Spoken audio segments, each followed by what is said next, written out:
Hey y'all, I'm Leah. And I'm Rachel. We're two wives and a spark. As new parents and as an interracial couple, we're on a mission to connect with others and explore how race and politics influence so much for families like ours. Yes, we believe intentional conversations are vehicles for change. So we're committed to learning in public and having real talk every step of the way. And you know what? Maybe, just maybe one conversation at a time, we can make the world a better place. I think so.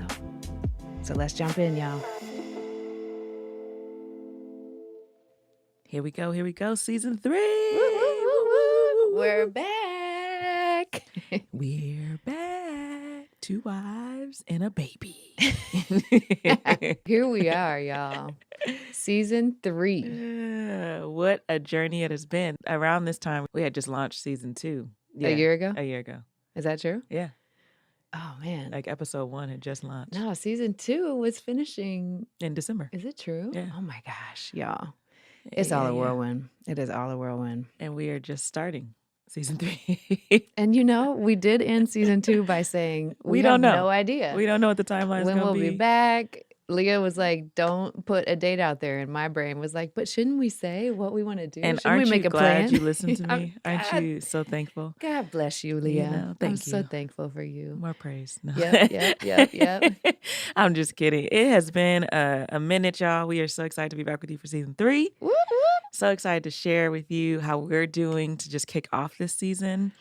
And to reconnect. Reconnect and just in a new way. Light up our time together and light up the world with y'all. Mm-hmm. So what we've been up to, Mrs. Rosen? Well, the funniest part is, I think the first thing that comes to my mind as you were like, 2 wives and a baby, is people are like, okay, 2 wives and a spark, and your daughter's name is Ember. Oh, that's a good point. This is a good connection. Was this on purpose? That's a good point. So let's talk about our daughter and her name and how we came to that place, because I think it is very serendipitous and ironic, but it is not meant to be like a brand baby. Thing. I mean, she is on brand though. But it was accident. It was an accident. What happened? We actually like to say that Ember picked her own name. She did. As you all know from following us in season 2, getting pregnant was a journey. Yeah. And having this beautiful light was a journey. And for anyone out there going through their pregnancy journey and IVF or IUIs, we send our love and heart to you, because it's a time, you spend a lot of energy and a lot of time. And so we were doing that, as we were preparing to get pregnant, and that journey was not quick. And so there were lots of emotions and feelings and, tap in, tap out. Like, can we do this? Can we take this much heartbreak? And we were sitting in our backyard. Mm-hmm. Around November is a really magical month for us, because I'm like, around November. Interesting. There's a lot of reflection in this season for us. Huh. And we were sitting in our backyard, and your body had been going through a lot. You have been putting a lot into your body, preparing your body in a lot of cool and amazing ways. And, it's hard to keep getting a no after a no after a no. And so we had just got another negative pregnancy test, and you were like, I don't know if I can do this again. And I just so happened to be in a state of deep reflection, which, again, I think happens for me often in the month of November, and just really we both were really connected to our feelings, and they just so happened to be in different spaces. This was 2 years ago. Yeah, 2 years ago. Yeah. Yeah. You were saying like, I don't know. I think we might need to take a break. I don't know how much longer I can do this. And so we were in our backyard, and you were saying, you were giving your message, and I was in tears. Yeah. I was breaking down. I've never felt that type of grief before, because we just came so close. And especially after going through IVF, you have so much hope, and the percentages are higher, and you get all this data for 6 days straight, or, you're getting a lot of information constantly. So you have a lot of hope. I was breaking down. I'm in tears in the backyard and just at my lowest. And Leah, as she does, came in with her little beaming of light positivity. We were both connecting to the emotions we were having, and mine were, at that point, I had been really clear that we were going to have a baby. Now the when, it wasn't like, and it's going to happen, on this date. And I didn't have that clarity, but I was clear that we were going to have a baby. And she had, had that moment, and I was like, Rachel, our time is going to come. This is written in our stars. It's written for us. And we were in our backyard, and we had watched the sunset, and then, these stars and stuff were in the sky. And I was like, it's coming to us. It just isn't right here, right now. You know, this Mm-hmm. human being is coming to us. They're journeying to get to us. And we looked up and I was like, you see that star out there? It's getting closer and closer. It's going to get closer and closer. And that's our baby. Like they're on their way. They just aren't here right now. And the star was flickering. Yeah. Like an ember. Like an ember, yeah. And throughout the whole time we were trying to get pregnant, we would light candles. We love candles. Shout out to Jasmine Thompson with her candle business. We'll link that. But we love candles, and we would light candles every night with intention, you know. And we would watch them when we would blow them out. We would watch them just flicker, the embers flicker. And I remember Rachel being like, oh man, look at those embers. And of course, y'all know me with my vocabulary. I was like, an ember? What's an ember? I was like, oh, that's a dope name, you know? I like the way that sounds, ember.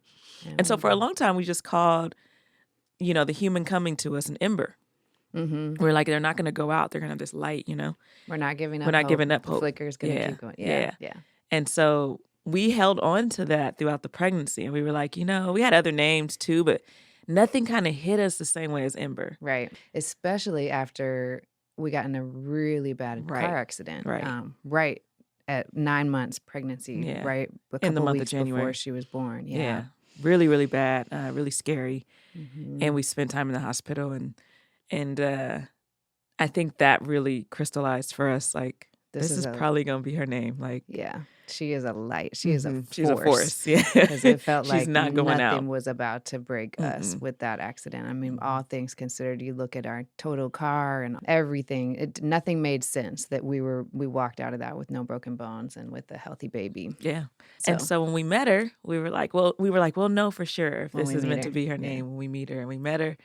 And, you know, we had doctors on standby because she had pooped in the womb. And when that happens, I don't know. I was like, do I really want to share that? Anyway, when that happens, I didn't know that's where it was going either. But they have a team on standby just in case they clog their lungs, so they're not breathing. And so they had a whole team ready. And here she comes. And she's like, wah! And she, you know, was lighting up life from the time she came out. That's right. We were like, oh, definitely, her name is Ember. It's for sure is a Ember. Force. Ember Jean Rosen. Yeah. And I think we, you know, in our heart of hearts knew that it would likely be her name because, you know, we got that shirt made and everything. But we did. We were like, just in case. Just in case. I mean, just in case. If not, she'll just wear a different outfit. But yeah, I think she's definitely been a light and a force and brightens up the world that she is in. And anytime she meets new people, it's just beautiful to see this young human create so much light. You know? And yes, she is a light. She is a force. And then people were like, oh, that's dope. That goes with the spark theme. And we're like, oh, right. We totally forgot. We hadn't even made that. But then that just made it even more like real and authentic and genuine. Was like, so this is kind of wild. Yeah.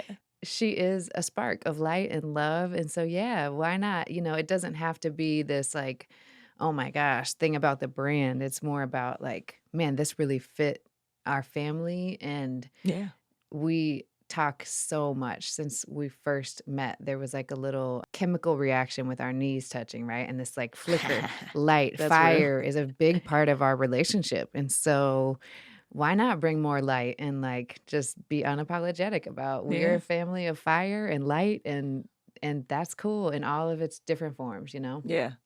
And it's been dope. I mean, she continues to carry that light every day. She sure does. Brightening up our friend's house right now, which is a beautiful gift to just have family and community to be on this journey with us. And so let's talk about that. Let's talk about how it's been to be parents. Let's do it. Where we left off, season 2, this first welcome back episode is just bringing us all up to speed. Y'all company. This is family, you know, so we got to reunite before we jump into the business. So, yeah. So what is our life in a nutshell? What's it been like? Okay, so I say it's 3 things. Right now, I've had the privilege and the blessing to journey around with Ember and see the world through her eyes. I get to take her out throughout the day because I'm in grad school in the evenings, so I have the daytime to really be with her. And so in a nutshell, right now my life is filled with exploration, which I think is pretty amazing. And that's on the Ember front of it and just the parenting front of it. We get to explore a lot of spaces. And then on the other side of the nutshell, I think it's filled with newness new identity. So I'm in grad school. I'm a new parent. I'm still Mhm. learning how to be a really good wife. So the newness, I'm a new explorer. That's how I would say it. I got my map wide open, Okay, okay. circling arenas and areas that I feel comfortable going to. And then there's just so much more land to explore. So Yeah, I would say in a nutshell, I'm a new explorer right now. I love it. Yeah. I see like Dora the Explorer going down a mountain path. Me too. I just got to get the bangs. Dun, dun, dun, dun, dun. That would be something. That would be something, my love. There's so much darkness in our world and Oof. there's so much light. And we'll Yeah. continue to bring that up throughout each episode. But Yeah. right now I'm gonna focus on the light and exploring. It could be scary, to be in these new arenas, new spaces. I try to, be very proud and represent who I am out in these new spaces. And that also comes with, especially having my child with me, like our child with me, like, I know, I knew she was gonna say that. So you only have this baby by yourself. All the time. But I have to be careful. I can't, Yeah. I like to have a lot of pride in how I enter spaces, and I have to just be aware, as an explorer must be, right? When you're exploring new territory, you got to have an awareness That's of your right. surroundings and have some type of a plan. So, Yeah. yeah, that's definitely my life in a nutshell right now. What about you? I mean, I think there's so many layers to kind of catch up on and talk about, but I think for me, there are two images that come to my mind. The first one was that like caricature of the person with the plates. They're just balancing a bunch of plates on their hands and their feet, and they're like trying to keep everything in the air. And then I also see a picture of like a DJ, like like trying to just make all these different beats and make everything flow and having fun while doing it.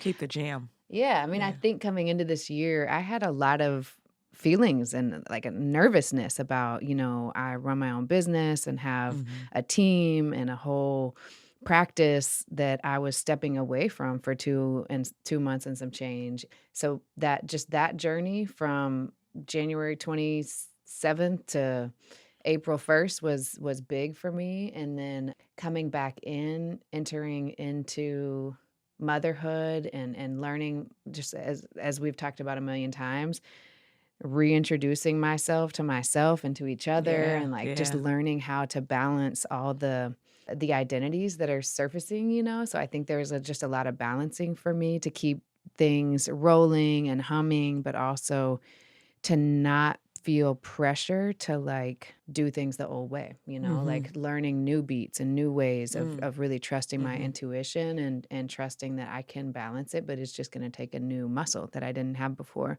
That's been a lot of my life personally this year, is just learning how to balance it all.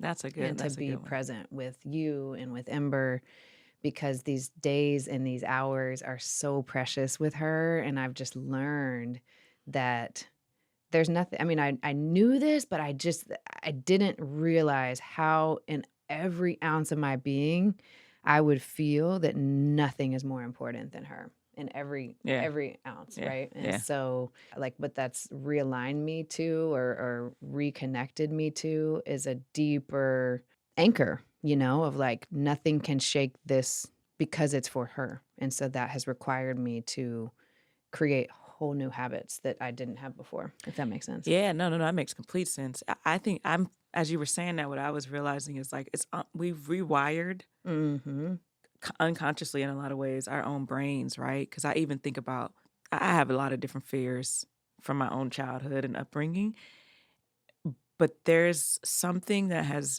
rewired in thinking about like, oh, the things I don't want to impose onto her, right? Yes. Yes. So we spent a lot of time over the summer in the pool. Yeah. I think I've talked about this on this podcast. Like, swimming's not really it's not my jam. It's not how that's not how I like to get down. But Ember loves the water. She loves the water. So it's like, okay, I don't want my fear to then seep into your love for this new thing you're exploring and being introduced to. And so it rewires your brain in some really interesting ways. And even the way that you think about things. Or I have had a lot of off and on moments of being consistent with doing the dishes or not, right? Over our time together. Like, no, I'll just do them in the morning. Or, I'll do them this evening. It hasn't been consistent. Since Ember's been born, my mindset is like, don't put off the today thing tomorrow, because then that's going to eat time with this human being that, and like, she's in such a stage of growth that every second is new, and so it's like, okay, if you put that off for tomorrow morning, you're gonna miss, morning playtime, and then because you're gonna have to do dishes, right? So it's definitely helped rewire kind of my chaotic, somewhat unorganized brain to be a little bit more organized for this greater good, right? This other thing that means more to me, which has been really, really powerful. So definitely I understand 100% like the rewiring or realignment or new alignment you have to do as you've gained this new identity. And some of it you have to, work for. Like it's like I got to work to build this new muscle. And some of it is just naturally happening. It's pretty remarkable when you just accept, okay, this is shifting. This is changing in me, Right. Yeah. I think when people said unconditional love before, I understood it intellectually and like in my whole being, I love you unconditionally. And loving a child unconditionally is It's different. totally Like different. it's in your core in a It's way totally that I different. didn't understand until it happened, Yeah, it's totally different. And then even she's going to be 10 months soon. And it's just like so interesting to see how she watches us to feel her sense of security and safety and to know like we'll laugh at something and then she'll look at us and be like, oh, we're laughing at something? And like laugh, like she's starting to get a personality in that way, right? And it's just it's incredible. And I mean, we're very I take it as a huge privilege to even be able to have the space to reflect and to think about the growth we've had and to be able to notice these moments, these small moments that ultimately are really big things. And it's pretty cool to me. And it's funny because what we haven't, neither of us have talked about is the reason that I chose this like kind of loopy balancing, I'm all over the place, is because our relationship with sleep has forever changed. And the fact that we're sitting here with a new relationship with sleep, I think that's been another thing that I have, like, we talked about this quite a bit in season 2, but our brains had no idea how different it was going to be. And I remember when we were like 2 months into her life and I was like, do parents just live this way? Like, is this like you just don't have access to your full brain anymore? Because I can't access what I was before and I can't access that. I'm not all here. And I feel like we have, that is some version of that is still true to this day. We have both had our relationships with Ember's sleep, but the first thing people ask is like, how's she sleeping? And we're like, oh, how much time do you have? It's been a journey. I will shout you out though, because you've taken more. I think we've had our different seasons, and you're just in the season of taking more of the hits with it. Ember loves me all the way up until bedtime. And then there's some conditions around her love. She's like, wait, so you only have the milk with the bottle? She's smart. Yeah, she's very smart. Yeah. She's like, I mean, I love you and all, but like, I'm going over here 100%. That's been a journey. Yeah. That has been a journey. And I think it's just taught us how much you can function. Like I really, before Ember, I really didn't understand what being a functioning adult could feel like. Like if I had a rough night's sleep, I'd be like, man, I didn't sleep that well. But you could always take a nap, or you could always like lie down in a quiet place, which you don't even really take advantage of then, because you don't know. You don't know what you don't know. Yeah, I mean, different. Shout out to all the parents. Yes. Any person whose sleep has been impacted by a little human that relies on you to support them to build that skill. Yeah. Shout out to you. Yes. It is not. It's all consuming. Yeah, and it's not easy. We talked about in season 2, at the end of season 2, just like, how are we going to make sure we continue to talk about all the newness that comes up? Are we going to go on walks and stuff and that, and we laugh about it because we'll do our whole morning walk and be like, we didn't talk about swaddles and sleep. The whole walk. The whole walk. About her like, sleep. This whole what walk if we tried talked this about routine? Ember, right? Is it going to be okay, that? So should we try that maybe next? Maybe if she plays at this time and she has this nap, then we just process the. So much of it, your brain takes it. So just shout out to anyone who's had that brain moment where it's like you no longer have this just random amount of space that is filled with something else, right? But is now filled with just us talking about her sleep patterns and wake windows. So if there's any folks listening to that where that's where your brain is, hit us Yeah. up. Let's share some best practices Oh because my we're gosh. always about working harder, not smart. I mean, Seriously. working smarter, I not was like, harder. no, we're not. I'm not trying to work harder. That's sleep What? right there. Oh, Lord. Smarter, smarter. Working smarter. Obviously, I don't know if that's what I'm about. I like to work hard. No. Okay. You do you, and I'll stay over here. No, I'm just kidding. Hit us up with some best practices. Anything else we need the people to know before we let them know in the next episode about season 3? Well, I feel like if we had to say, because honestly, the funniest part is we haven't, up until the car ride here, we dropped off Ember with our amazing friends, and we were like, I guess we should listen to the end of season 2 because where did we leave off? And we just heard the last bit of the last episode, and I was like, man, okay. We unconsciously set the intention to go on walks and to check in with each other. How are we going to stay grounded as a couple? What would you say we've learned the most about parenting and just being in this as we have rewired and reconnected and realigned? Like, what would you say some of the biggest insights or like big lessons that we've had as we end this kind of first part of our intro? I think the biggest lesson, the word that comes to my mind is acceptance. The sooner you can accept the reality, right? So like, okay, last week Ember was sleeping like this, but now she's accept it. Because the moment you try to resist it or like force it to work this way it was working, which was working for you, it's almost like extra energy that you do not have goes into that versus just acceptance, right? And like we were talking recently about we've had years of beautiful date nights and going out and getting dressed up and taking each other out. And that's just not the season we're in right this second. But the moment we've accepted that, we've then learned, okay, so what does our time together look like right now? Right. And it won't always be like, a chocolate bar and a TV show. But like, that's beautiful, right? And there were years where that wasn't what the date night experience was. That's true. And again, it's again a privilege to be able to shout human beings out that have really been helping us on this journey and community members who have stepped in to be like, go on a date. We are going to watch this beautiful human. Like that's incredible. There are a lot of people that don't have that, right? And so I think the biggest like parenting and just relationship moment is accepting where you're at, working with where you're at so that you can get to the next thing you're trying to get to versus like, no, it has to be this way. And I'm going to, resist where it currently is until it gets to be this way. Right. That's been the biggest, and that can go on. I can give 1,000 examples of every part of our life where the moment we just accepted it as like, this is what it is, let's just learn how to work within it, the smoother things always were. Yep. Or always are, So what is it for you? I hear that. It's funny. I mean, what you said is kind of like with a different word. My word that came to me was surrender, but it's the same essence, right? Like just truly letting go, releasing control, which I am not that great at.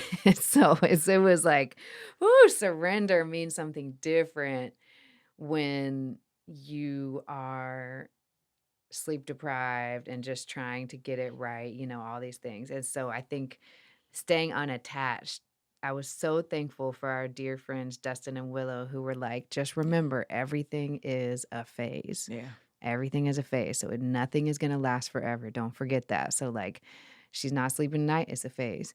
She doesn't want to eat this. It's a phase. She doesn't like that bottle. It's a phase. Right. And so the more that you stay unattached to like, even we have to catch ourselves all the time. Like we'll be like, no, she doesn't like that toy. And I'm like, not right now. But last week, tomorrow she might like the thing she hated yesterday. And so I think we're rewiring our brains in that way to like really keep that growth mindset or whatever you want to call it, but just really letting go of, like, you're right. The moment we let go of this version, we had this idea of this, the way she was going to sleep in the bassinet, or like this swaddle thing, and this your obsession with the different swaddles. And this girl hates swaddles.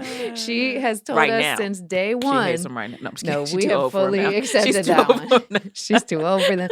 But it took 3 months of like trying, but like try this swaddle, and could it be this one? We just have to find the right one. And she even is so like, I want to be free. I don't even want the PJs with the toes. I want to be free. I want like breathing air. I need no constraints, And so once we finally, I think, learned to follow her lead, I mean, we wanted so deeply to do that, and Yeah, yeah, our educator minds are, like, very observant and like, "Okay, yeah, she's doing this. Let's listen."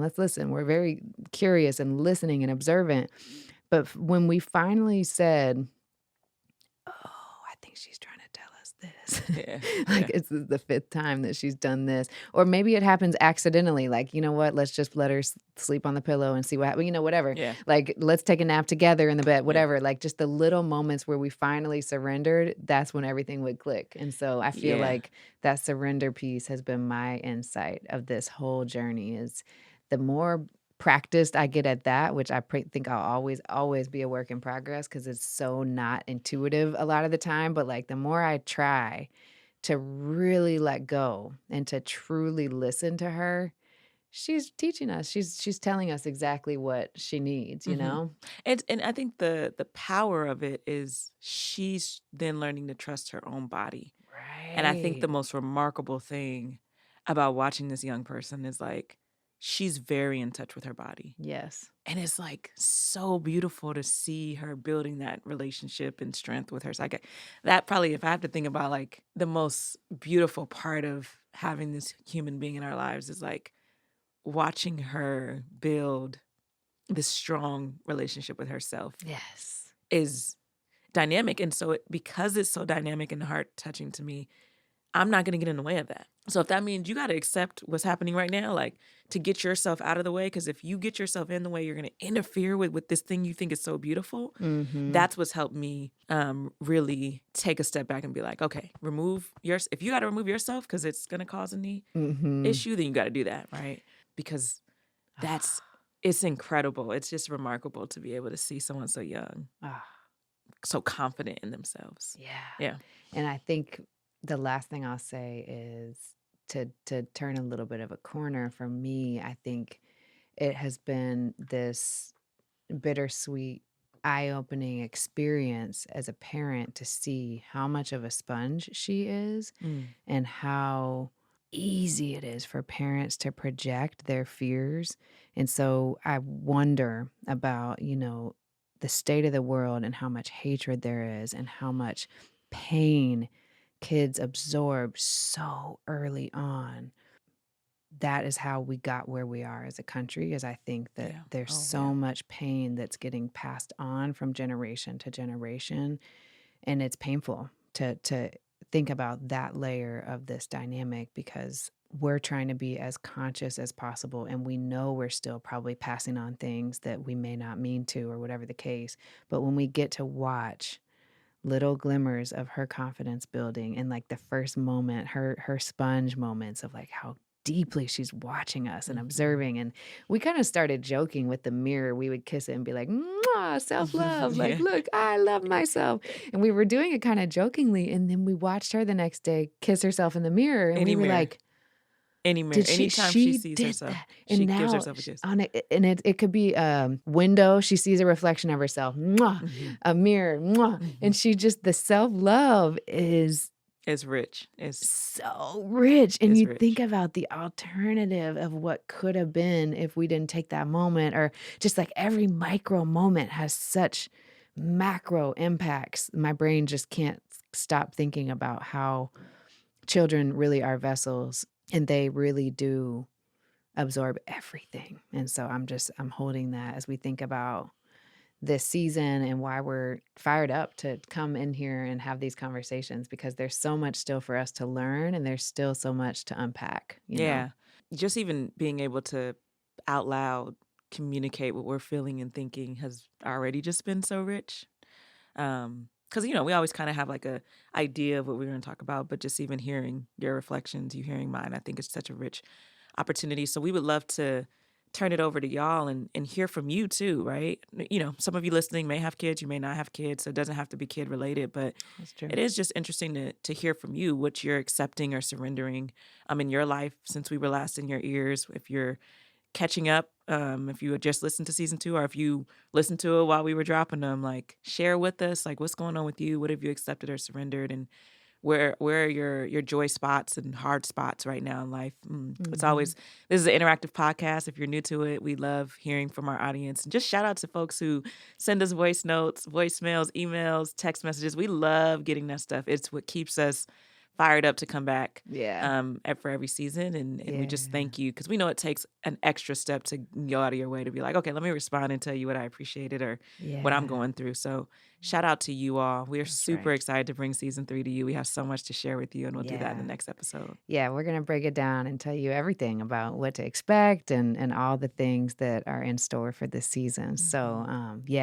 definitely hit us up. Let us know how you're doing. And also, if you had to share what your life in a nutshell is for 2022, how would you describe, what metaphor, image, or words come up for you as you think about what has this year been like? How would you describe it?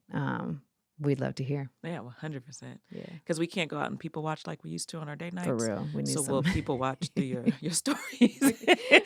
Feed us with your stories. We need them. We need them. Right on. Yeah. Well, this season, one thing you can expect is for episodes to drop every 2 weeks. We're spacing things out a little bit. So we'll be dropping the next one 2 weeks from today.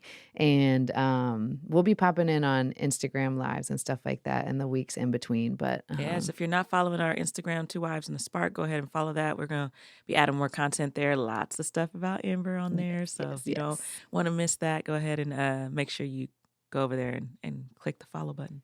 Right on. All right, y'all. Well, until next time, we are sending you lots of love and light. Whoop, whoop. Talk soon. Thanks for joining us today, y'all. We'd love to stay connected on Instagram and Facebook, so you can find us at 2 Wives and a Spark, all spelled out. If you enjoyed today's episode, share it with a friend so we can keep the sparks of connection going. If you want access to our episodes as soon as they drop, click that subscribe button.